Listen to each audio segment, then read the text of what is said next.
dapat ba ang gobyerno ay magbigay ng security dahil nga itong tao, itong buting pastor ay nasa yung kanyang buhay ay napakadelikado. Dapat, kaso tinawanan lang ni Presidente. Hindi alam ni PBBM ang Kerr versus Illinois at saka Makin Alvarez cases. Kaya nga po, pinabibigay alam ko kay PBBM, alam ko po, kayo'y antok pa dahil galing lang kayo ng Australia. Meron pong dalawang desisyon ang Korte Suprema ng Amerika. Sinang-ayunan po ng Amerika ng Korte Suprema ang pangingidnap para as a means of acquiring jurisdiction over the person of the accused. Labag po yan sa soberenya. Magandang araw mga kaibigan. Ayan po, nakakaya sa isang presidente na lecturan ng isang batikang abogado na parang kulang sa kaalaman sa batas. So yun po ang pag-usapan natin ngayon tungkol ba sa threat, yung pagkadelikado buhay ni Pastor Kibuloy laban sa American government. Okay, advertise ko lang ito ha. Meron pa tayong stock ng dark chocolate, pure organic cacao, tabli ito, napakasarap. Limited po ang ating stock, kaya first come first serve, mag-order lang dito sa number 0916-9000-997. Okay, so ako first time kong malaman ito na meron palang desisyon US Supreme Court. Ano yung binanggit na Attorney Roque, Kerr versus Illinois and Makin Alvarez case. Meron ng desisyon na pwede ang American government, pwede silang mangidnap sa ibang bansa. Basta lang madala nila yung akusado and maput in trial sa kanilang bansa. Grabe. So ang tawag ni Attorney Roque yan is main pa. Doctrine. Ano yung main pa? Malay namin, wala kaming pakialam. Ano ba yung kan? The end justify the means. Parang ganun sila eh. May akusado. Maput to trial. Bahala na yan kung anong pamamaraan. Kidnapping, go! Ganun pala ang style ng mga Amerikano. Nakakatakot. So itong dalawang kaso na ito nangyari kasi nasa ibang bansa yung akusado at kinidnap ng US government. Itong Kerr versus Illinois and Makin Alvarez case. Nangyari na. Kaya sabi na Attorney Roque, mamaya i-share ko yung buong paliwanag niya. Totoo yung sinasabi ni Pastor Kibuloy na delikado ang buhay niya. Si PBBM natin, tinawanan lang. Kibit balikat. Hindi niya alam. Itong Kerr versus Illinois and Makin Alvarez, hindi niya alam. Mr. President, mag-aral naman kayo. Magtanong kayo sa abogadang First Lady para hindi kayo mapagsabihan ng isang batikang abogado na kulang kayo sa kaalaman sa pangyayari para huwag niyong tawanan. Pilipino, yung si Pastor Kibuloy. Ano ba? May malasakit ka ba sa kapwa niyo Pilipino? Tanong lang. Okay, so ito, background lang sa mga kaso na na-file ng US government kay Pastor Kibuloy. Napag-alaman ko lang din based sa paliwanag na Attorney Roque. 2018, meron ng kasong na-file versus kay Pastor Kibuloy sa US. Na-detain si Pastor Kibuloy 1 day. But after that, dismiss kagad ang kaso. Mabilis ang disposition ng mga complaints o kaso sa Amerika. After 1 day, dismiss ang kaso. Kaya, kalabas kaagad si Pastor Kibuloy noong 2018. Itong present kaso ngayon, yung na-indicted siya, 2021, na-file yan. Indicted na. Tapos, si Pastor Kibuloy nandito na sa Pilipinas, kaya hindi na nila maaresto. Ano? O bakit hanggang ngayon, ang tanong, hindi sila request ng extradition treaty. According to Attorney Roque, mahina ang kanilang ebidensya. Kasi 2021 pa yung indictment. Hanggang ngayon, wala pa rin trial. pinupuspon palagi ng mga government lawyers. Eh kung alam mo, ikaw ang abogado ng gobyerno na mahina ang kaso at ibabasura ng korte, eh talagang ipospon mo. Yun po, mahina ang mga ebidensya. Yung 2018 na kaso, mahina ang ebidensya, kaya basura kagad. Kaya bakit hindi sila mag-request ng treaty? PBBM na ngayon, kaibigan nila, madali lang aprobahan ng Philippine government under PBBM yung request ng Amerika kung mag-apply lang, mag-request ng extradition. The fact na hindi sila nagre-request ng extradition, mahina yung kaso. So, according to Attorney Roque, the only means na mapatahimik nila si Pastor Kibuloy ay ito na, kidnapping or extradition. Kaya may basihan yung mga pangamba, kinakatakutan ni Pastor Kibuloy. Salamat po, Attorney Roque, and to our beloved President, mag-aral naman kayo tungkol sa mga ganito. Nakakaya.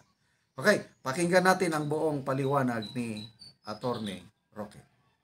Marami na sa ating mga senador at kongresista, ilan pa sa kanila ay nagpahayag din ng pagsuporta nga dito sa ating pinakamamala, Pastor Apollo C. Kibuloy. At maging ikaw ay kagabi nagsagawa ng vlog at ang topic mo ay tungkol dito sa ating buting pastor. Alam mo, kagabi nga, ang sabi ko, ano bang alam natin kay Pastor Kibuloy? Kasi nga, hindi naman natin alam kung ano yung ebidensya laban sa kanya sa Amerika, dahil sa Amerika po ang proseso parang ICC. Sealed po yung indictment. Hindi natin alam kung ano yung pagbibintang nila hanggang maaresto nga yung tao. Pero ang pinagtataka ko po, yung unang kaso 2018, nadetain na lang na isang araw si Pastor Kibuloy. Pagkatapos, binasura din ang kaso. And yet, tinatrato siya na most wanted ng FBI. Itong pangalawang kaso, 2021 pa po hinain. Naalala ko po dahil kaibigan ko rin yung namatay ng si Mark Jimenez, si Mark Crespo, napakabilis ng proseso sa extradition. Kung talagang malakas ang ebidensya ng mga Amerikano, hindi po yung mag-aatubili na mag-request ng extradition at wala naman tayong magagawa. Sang-ayon sa desisyon na rin ng Korte Suprema doon sa Crespo, talagang dahil nga yan ay kabahagi ng kasunduan, ang dapat gawin natin, ihain talaga kaagad yung petition for extradition sa Korte Suprema, sa RTC, at ang tanging tanong lang ng RTC ay, ito ba ay sakop na extradition treaty? At ito bang bansa na humihingi ng extradition, ito ba ay nagpa-practice ng torture? Dahilan para hindi mapadala sa bansa na nagre-request yung tao. Kasi nasa torture convention po yan na bawal i-extradite ang isang tao sa bansa na guilty of torture. Bakit walang ganong request? Huwag nilang sabihin dahil malakas daw si Pastor Kibuloy. Dahil mas malakas naman siguro ang Estados Unidos. At saka 2021 pa po ito. O sabihin natin, duda sila kung magagawa nila yan sa administrasyon ni Presidente Duterte dahil matalik na kaibigan. Bakit dumating ang 2022? Dumating ang 2023. At ngayon, 2024, wala pang request for extradition din. At yung trial mismo, hindi po umuusad, palaging napupostpone. O dahil po dyan, at dahil wala naman nakakaalam kung anong ebidensya laban kay Pastor Kibuloy, kung hindi mga Attorney General at mga pulis lamang, ang pwede mong isipin ngayon, baka hindi kasi sapat ang ebidensya, gaya nung nangyari ng 2018, na na-dismiss kaagad ang kaso laban kay Pastor Kibuloy. Now, bago natin bitawan itong issue nito, nagreklamo si Pastor Kibuloy na po pwede siyang targeted for political assassination, po pwede siyang rendition. O, lilinawin ko ba kung ano ibig sabihin yan?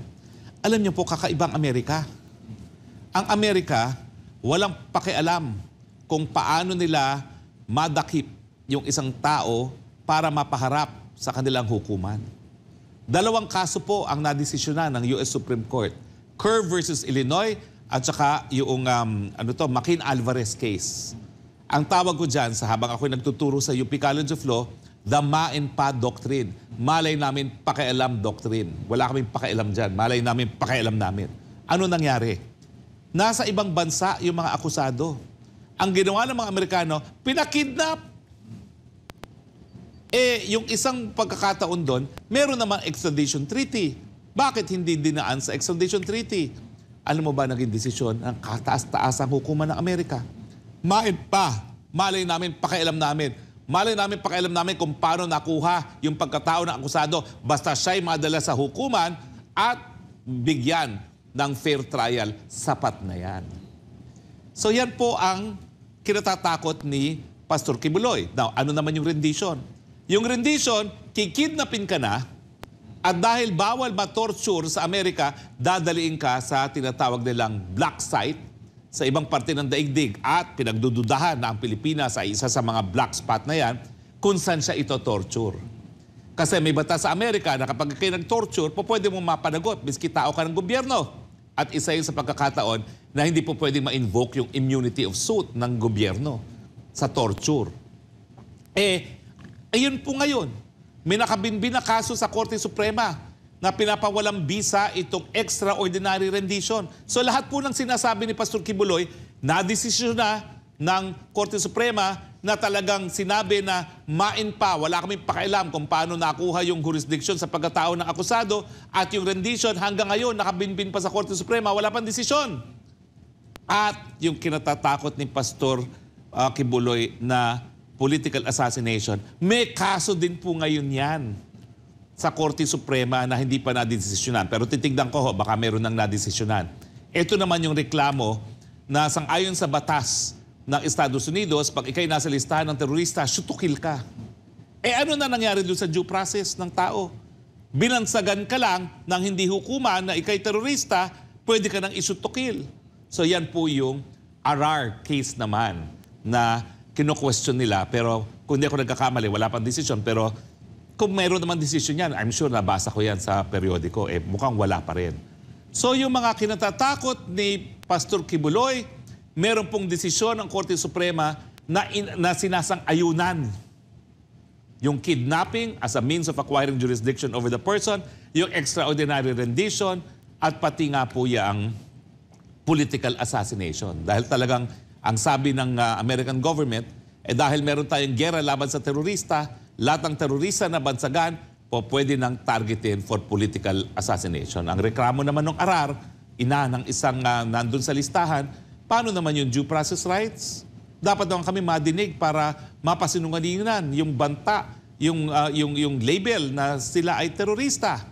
So hindi po nag-iimbento si Pastor Kibuloy. Totoo po lahat yung kinatatakot niya at yan nga po ngayon ay nakaabot na sa katas-taasang hukuman ng Korte Suprema. Pero ang nakakalungkot, sinasang-ayunan po ng hukuman ng Amerika. Ibang klase naman po ang naging desisyon sa ibang parte ng daigdig. Well, isa pang kinidnap na in-apply din ng main pa at kung makikita mo yung desisyon ng Israeli Supreme Court, ang sinasite doon, yung desisyon ng US Supreme Court, Kerr versus Illinois, na main pa doctrine, yung hinuli nila yung Nazi na si Eichmann sa Argentina. Karamihan kasi ng mga partners, yung mga Nazi, batapos ang gera, nagtago sa Argentina under assumed identity. Kasi puti yung mga tao sa Argentina apparently, no?